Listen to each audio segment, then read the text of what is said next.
ಇವತ್ತು ನಾನು ತುಂಬ ಟೇಸ್ಟಿಯಾಗಿರೋ ತುಂಬ ರುಚಿಯಾಗಿರೋ ವೆಜಿಟೇಬಲ್ ದಮ್ ಪಲಾವ್ ಅಥವಾ ಬಿರಿಯಾನಿ ಹೇಗೆ ಮಾಡೋದು ಅಂತ ತೋರಿಸ್ಕೊಳ್ತಾ ಇದ್ದೀನಿ. ನೋಡ್ತಾ ಇದ್ದೀರಲ್ಲ, ತುಂಬ ಹೆಲ್ತಿ ಕೂಡ, ಯಾಕಂದರೆ ತುಂಬ ತರಕಾರಿ ಹಾಕಿ ಮಾಡಿರೋದು. Hi everyone, welcome to Hema's hobbies and kitchen. ಮೊದಲಿಗೆ ನಾನು ಒಂದು ದೊಡ್ಡ ಪ್ಯಾನ್ನ ಕಾಯಿಸ್ಕೊಂಡು ಅದಕ್ಕೆ ಸ್ವಲ್ಪ ಎಣ್ಣೆ, 1-2 ಸ್ಪೂನಷ್ಟು ತುಪ್ಪ, ಆಮೇಲೆ ಹೋಲ್ ಗರಂ ಮಸಾಲ, ಚಕ್ಕೆ, ಲವಂಗ, ಏಲಕ್ಕಿ, ಕರಿ ಏಲಕ್ಕಿ, ಶಾಜೀರಾ, ಸೋಂಪು, ಪಲಾವ್ ಎಲೆ, ಸ್ಟಾರ್ ಅನೀಸು, ಆಮೇಲೆ ಮರಾಠಿ ಮೊಗ್ಗು ಇಷ್ಟು ಹಾಕ್ಕೊಂಡಿದ್ದೀನಿ. ಹಾಕ್ಕೊಂಡು 1-2 ಈರುಳ್ಳಿ ಕಟ್ ಮಾಡಿರೋದು ಹಾಕ್ಕೊಂಡು ಅದನ್ನು ನೀಟಾಗಿ, ಈಗ ಈರುಳ್ಳಿ ಸ್ವಲ್ಪ ಕಂದು ಬಣ್ಣ ಬರೋವರೆಗೂ ಫ್ರೈ ಮಾಡ್ಕೋಬೇಕಾಗುತ್ತೆ. ನಾವು ಈಗ ಮಟನ್ನು, ಚಿಕನ್ನು, ದಮ್ ಬಿರಿಯಾನಿ ಮಾಡ್ತೀವಲ್ಲ, ಈಗ ಇದು ವೆಜಿಟೇರಿಯನ್ಸ್ಗೆ ಈ ಥರ ಮಾಡ್ಕೊಂಡು ತಿನ್ನಿ, ತುಂಬ ಚೆನ್ನಾಗಾಗುತ್ತೆ. ಇವಾಗ ಈರುಳ್ಳಿ ಸ್ವಲ್ಪ ಫ್ರೈ ಆದಮೇಲೆ ನಾನು 1-2 ಸ್ಪೂನಷ್ಟು ಪುದೀನ, ಆಮೇಲೆ 1 ಸ್ಪೂನು ಕಸೂರಿ ಮೇಥಿ ಮತ್ತು ಜಜ್ಜಿರೋ ಶುಂಠಿ, ಬೆಳ್ಳುಳ್ಳಿ, ಮೆಣಸಿನ್ಕಾಯಿ ಇದು 3 ಹಾಕ್ಕೊಂಡು ಫ್ರೈ ಮಾಡ್ಕೊತೀನಿ. ಫ್ರೆಶ್ಶಾಗೆ ಶುಂಠಿ ಬೆಳ್ಳುಳ್ಳಿ ಹಾಕ್ಕೊಂಡ್ರೆ ತುಂಬ ಚೆನ್ನಾಗಾಗುತ್ತೆ ಈ ರೆಸಿಪಿಗೆ. ಆಮೇಲೆ ಇವಾಗ ಅದೆಲ್ಲ ನೀಟಾಗಿ ಫ್ರೈ ಹಾಕ್ಕೊಂಡು ಹಸಿ ವಾಸನೆ ಹೋದ್ಮೇಲೆ 1 ಟೊಮ್ಯಾಟೊ ಕಟ್ ಮಾಡಿರೋದು ಹಾಕ್ಕೊಂಡು ಟೊಮ್ಯಾಟೊನು ನೀಟಾಗಿ ಹಸಿ ವಾಸನೆ ಎಲ್ಲ ಹೋಗೋವರೆಗೂ ಫ್ರೈ ಮಾಡ್ಕೋಬೇಕಾಗುತ್ತೆ. ಯಾರೆಲ್ಲ ನೋಡ್ತಾಯಿದ್ರು ಇಷ್ಟ ಆಗಿದರೆ ಲೈಕ್ ಮಾಡಿ, ಕಾಮೆಂಟ್ ಮಾಡಿ, ಶೇರ್ ಮಾಡಿ. ಆಮೇಲೆ ಇದಕ್ಕೆ 1-2 ಸ್ಪೂನಷ್ಟು ಉಪ್ಪು ಹಾಕ್ಕೊಂಡು ಅರಿಶಿನ, pepper powder, jeera powder, red chilli powder, dhania powder, ಖಾರ ನೀವು ನೋಡಿಕೊಂಡು ಹಾಕ್ಕೊಳ್ಳಿ. ನಾನು ತುಂಬ ಖಾರ ಮಾಡ್ತಾಯಿಲ್ಲ ಇದು, ಬಟ್ ತುಂಬ ಚೆನ್ನಾಗಿರುತ್ತೆ ಈ ಥರ ಮಾಡಿದ್ರೆ. ಆಮೇಲೆ ಇದನ್ನೆಲ್ಲ ನೋಡಿ ಒಂದ್ಸತಿ ನೀಟಾಗಿ ಮಿಕ್ಸ್ ಮಾಡ್ಕೊಂಬಿಡೋಣ.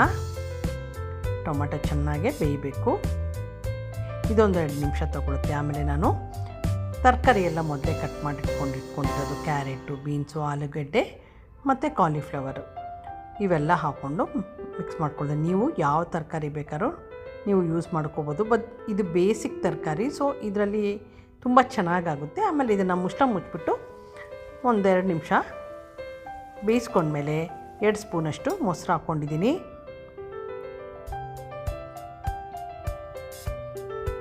ತುಂಬ ತರಕಾರಿನೂ ಹಾಕಿದ್ದೀನಿ ನಾನು ಇದಕ್ಕೆ, 1-2 ಕಪ್ಪಷ್ಟು ತರಕಾರಿನೇ ಆಗಿದೆ. ಆಮೇಲೆ ಇದಕ್ಕೆ ಒಂದು ಸ್ವಲ್ಪ ಗರಂ ಮಸಾಲ ಪೌಡರ್ ಮೇಲ್ಗಡೆಯಿಂದ ಹಾಕ್ಕೊಂಡು ಇವಾಗ ಮುಚ್ಚಿಬಿಟ್ಟು ತರಕಾರಿ ಸಾಫ್ಟ್ ಆಗೋವರೆಗೂ ಬೇಯಿಸ್ಕೊಳ್ಳೋಕೆ ಬಿಟ್ಟಿದ್ದೀನಿ ಒಂದು ಕಡೆ. ಈಗ ಇನ್ನೊಂದು ಕಡೆ ನಾನು ಒಂದು ದೊಡ್ಡ ಪಾತ್ರೆ ತೊಗೊಂಡು 1 ಲೀಟ್ರಷ್ಟು ನೀರು ಬಿಸಿ ಮಾಡೋಕ್ಕೆ ಇಟ್ಕೊಂಡಿದ್ದೀನಿ. ಆಮೇಲೆ ಅದಕ್ಕೆ 1-2 ಸ್ಪೂನಷ್ಟು ಉಪ್ಪು, ಚಕ್ಕೆ, ಲವಂಗ, ಏಲಕ್ಕಿ, ಜೀರಿಗೆ, 1 ಪಲಾವ್ ಎಲೆ ಹಾಕ್ಕೊಂಡು ಇದನ್ನು ಚೆನ್ನಾಗಿ ಕುದಿಯಕ್ಕೆ ಬಿಡ್ತಾಯಿದ್ದೀನಿ. ಅದ್ರ ಜೊತೆ ನಾನು ಇವಾಗ ಇದಕ್ಕೇ ಕೊತ್ತಂಬರಿ ಸೊಪ್ಪು, ಪುದೀನ, ಆಮೇಲೆ ಒಂದು ಸ್ವಲ್ಪ ಎಣ್ಣೆ ಹಾಕ್ಕೊಳ್ತಾಯಿದ್ದೀನಿ. 1 ದೊಡ್ಡ ಸ್ಪೂನಷ್ಟು ಎಣ್ಣೆ ಹಾಕ್ಕೊಂಡು ಇದನ್ನು ಕುದಿಯಕ್ಕೆ ಬಿಡೋಣ. ಇದು ಚೆನ್ನಾಗಿ ಕುದೀತಾ ಇದ್ದಾಗ ನಾನು ಮೊದಲೇ ನೆನೆಸಿಟ್ಟಿರೋ ಬಾಸ್ಮತಿ ರೈಸ್ ಇದಕ್ಕೆ ಹಾಕ್ಕೊಳ್ತಿದ್ದೀನಿ. ನಾನು 1.5 ಕಪ್ಪಷ್ಟು ಬಾಸ್ಮತಿ ರೈಸ್ ತೊಗೊಂಡಿದ್ದೀನಿ. ಇದನ್ನು ಇವಾಗ ಕುದಿಯಕ್ಕೆ ಬಿಡೋಣ. ಕುದಿಯಕ್ಕೆ ಬಿಟ್ಟು ಅಕ್ಕಿ ಆಲ್ಮೋಸ್ಟ್ ಬೆಂದಿದೆ ಅಂದಾಗ ತೆಕ್ಕೋಬೇಕಾಗುತ್ತೆ. ನೋಡಿ ಈ ಥರ ಇನ್ನೇನು 80% ಬೆಂದಿರಬೇಕು ಅಕ್ಕಿ. ಆವಾಗ ಇದಕ್ಕೆ ನಾನು ಇದನ್ನು ಸ್ಟವ್ ಮೇಲಿಂದ ಇಳಿಸ್ಕೊಂಡು ಇವಾಗ ಈ ಕಡೆ ನೋಡಿ ನಾವು ಬೇಯಿಸಕ್ಕೆ ಇಟ್ಕೊಂಡಿದ್ವಲ್ಲ ತರಕಾರಿ ಎಲ್ಲ, ಅದ್ರ ಮೇಲೆ ನಾನು ಸ್ವಲ್ಪ ಕೊತ್ತಂಬರಿ ಸೊಪ್ಪು, ಪುದೀನ ಹಾಕ್ಕೊಂಡು ಇವಾಗ ಅಕ್ಕಿ ಬೆಂದಿರೋದಿಲ್ಲ ಅದನ್ನು ನೀರು ತೆಗೆದು ಇದಕ್ಕೆ ಹಾಕ್ಕೊಳ್ತಾ ಇದ್ದೀನಿ. ಯಾರೆಲ್ಲ ನೋಡ್ತಿದ್ರೋ ಈ ರೆಸಿಪಿ ಟ್ರೈ ಮಾಡಿ ನೋಡಿ, ತುಂಬ ಚೆನ್ನಾಗಾಗುತ್ತೆ ವೆಜಿಟೇಬಲ್ ದಮ್ ಪಲಾವ್ ಅಥವಾ ಬಿರಿಯಾನಿ. ಆಮೇಲೆ ಎಲ್ಲ ರೈಸನ್ನು ಇದೇ ಥರ ಇದಕ್ಕೆ ಹಾಕೋಬೇಕಾಗುತ್ತೆ. ಕೆಳಗಡೆ ತರಕಾರಿ ಇರುತ್ತೆ, ಮೇಲ್ಗಡೆ ರೈಸ್ ಎಲ್ಲ 1 ಲೇಯರ್ ಹಾಕ್ಕೊಂಡ್ಮೇಲೆ ಮೇಲ್ಗಡೆ ನಾನು ಕೊತ್ತಂಬರಿ ಸೊಪ್ಪು, ಪುದೀನ, ಆಮೇಲೆ ಕೇಸರಿ ದಳ ಹಾಕ್ಕೊಳ್ತಾ ಇದ್ದೀನಿ. ನಿಮ್ಮ ಹತ್ರ ಇದ್ದರೆ ಹಾಕ್ಕೊಳ್ಳಿ.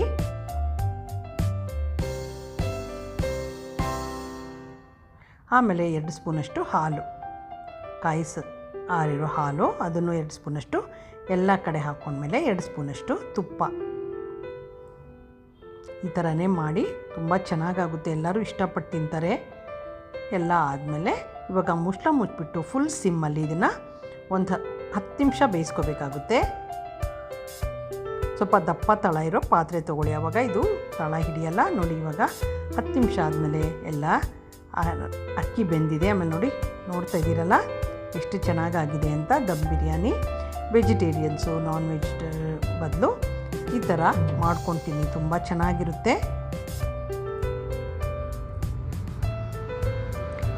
ಇದಕ್ಕೆ ನೀವೇನೂ ಬೇಡ, ಯಾಕಂದರೆ ಅಷ್ಟು ಫ್ಲೇವರ್ಫುಲ್ಲಾಗಿರುತ್ತೆ.